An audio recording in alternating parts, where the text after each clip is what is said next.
here we are, the granddaddy of all quantum weirdness, the infamous double-slit experiment.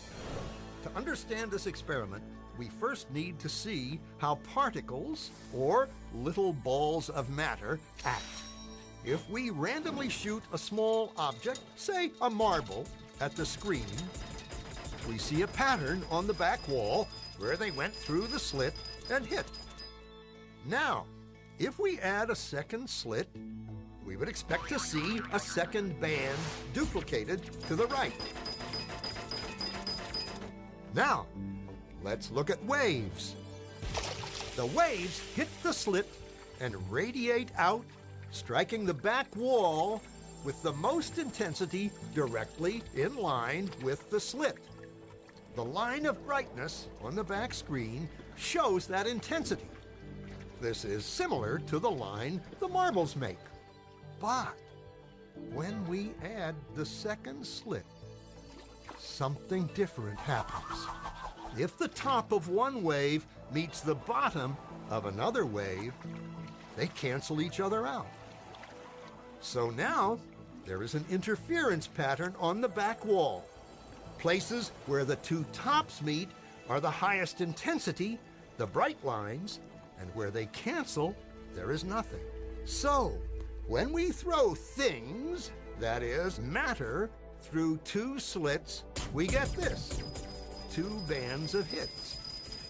And with waves, we get an interference pattern of many bands. Good so far. Now, let's go quantum.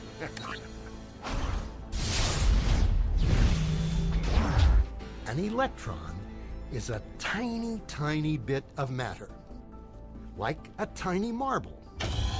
Let's fire a stream through one slit. It behaves just like the marble, a single band.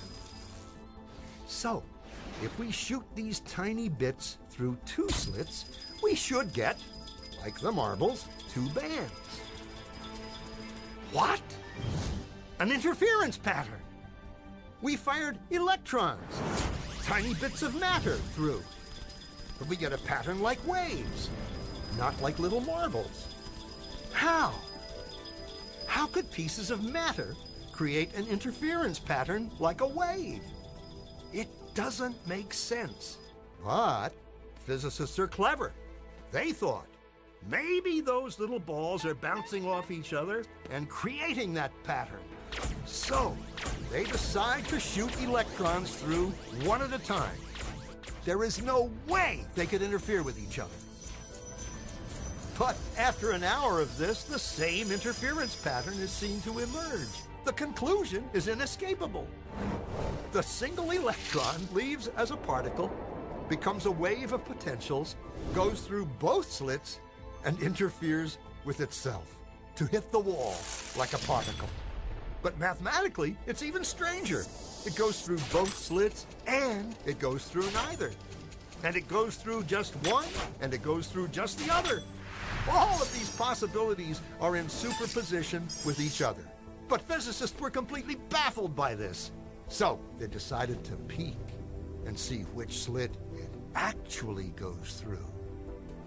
They put a measuring device by one slit to see which one it went through and let it fly. But the quantum world is far more mysterious than they could have imagined. When they observed, the electron went back to behaving like a little marble. It produced a pattern of two bands, not an interference pattern of many. The very act of measuring or observing which slit it went through meant it only went through one, not both. The electron decided to act differently, as though it was aware it was being watched. And it was here that physicists stepped forever into the strange netherworld of quantum events. What is matter? Marbles or waves? And waves of what?